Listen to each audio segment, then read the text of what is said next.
শিক্ষক নিবন্ধনের জন্য আপনারা যারা প্রস্তুতি গ্রহণ করছেন, আমরা সাজেশনমূলক অনেকগুলো ক্লাস আপলোড করব, তো অবশ্যই মনোযোগ সহকারে দেখবেন এবং প্রয়োজনে চ্যানেলটা সাবস্ক্রাইব করে রাখবেন আর ভিডিওতে অবশ্যই একটা লাইক দিয়ে দেবেন।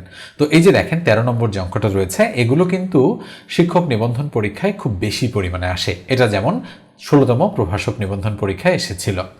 তো বলা হচ্ছে 3 cot a = 4 হলে sin a এর মান কত। অঙ্কটার ডিটেইলস মেথডে কিন্তু এখানে করা রয়েছে। তো এভাবে করতে গেলে পরীক্ষার হলে কিন্তু আপনাদের সময় অনেক বেশি লাগবে।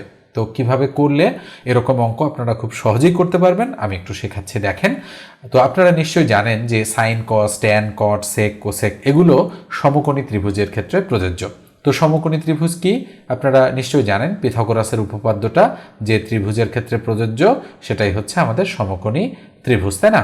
তাহলে সমকোণী ত্রিভুজের আমরা যদি বলি এটা হচ্ছে এ, এটা বি এবং এটা হচ্ছে সি, এটা হলো অতিভুজ, এটা হচ্ছে লম্ব আর এটা হচ্ছে ভূমি, তাই না? আমরা একটু লিখে দিলাম, এটা হলো ভূমি, এটা কি, এটা হচ্ছে অতিভুজ আর এটা কি, এটা হচ্ছে আমাদের লম্ব। এখন আপনাদের এই অঙ্কটা পারতে হলে অবশ্যই কট মানে কি, সাইন মানে কি, এই দুটো জানতে হবে। মনে রাখবেন, কট এ বা কট থিটা মানে হচ্ছে আমরা বলতে পারি ভূমি ভাগ লম্ব, ভূমি ভাগ লম্ব মনে রাখতে হবে কিন্তু। আর সাইন থিটা বা সাইন এ মানে হচ্ছে আমরা বলতে পারি সাইন মানে হচ্ছে লম্ব ভাগ হচ্ছে অতিভুজ, মনে রাখতে হবে। সাইন মানে লম্ব ভাগ অতিভুজ, এই দুটো মনে রাখলেই আপনি এই অঙ্কগুলো করতে পারবেন। তো দেখেন, তাহলে আমরা বলতে পারি 3 cot a আছে আমাদের এখানে। তো 3 cot a আমরা যদি একটু লিখি এখান থেকে, 3 cot a = কত, 4। তাহলে cot a এর মান কত, উপরে 4 তার নিচে 3। কেন? এই যে এই 3 এদিকে এসে ভাগ হয়েছে, এই জন্য এরকম হয়েছে। তাহলে কট মানে কি? কট মানে হচ্ছে ভূমি ভাগ লম্ব। তাহলে ভূমি কত?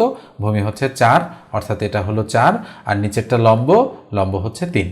তো আমরা জানি একটা 3 আর একটা 4 যদি হয় তাহলে আরেকটা অবশ্যই 5 হবে। ওই যে পিথাগোরাসের উপপাদ্যের সাহায্যে অতিভুজের উপর স্কোয়ার সমান লম্ব স্কোয়ার প্লাস ভূমি স্কোয়ার, অর্থাৎ এই দুটোর স্কোয়ারের সমষ্টি, এটার স্কোয়ার। তো আমরা অলরেডি পেয়ে গিয়েছি আমাদের সাইন এ এর মান। তাহলে সুতরাং আমাদের সাইন এ ইকুয়াল কি হবে বলেন তো? তার মানে সাইন মানে লম্ব ভাগ অতিভুজ। লম্ব কত? লম্ব হচ্ছে আমাদের এখানে 3 দিয়ে দিলাম, আর অতিভুজ কত? অতিভুজ হচ্ছে 5 দিয়ে দিলাম। এই যে দেখেন 3/5 কোথায় আছে? খ নম্বর অপশনে আছে, তাই এটাই আমাদের অ্যাপ্রোপ্রিয়েট অ্যান্সার।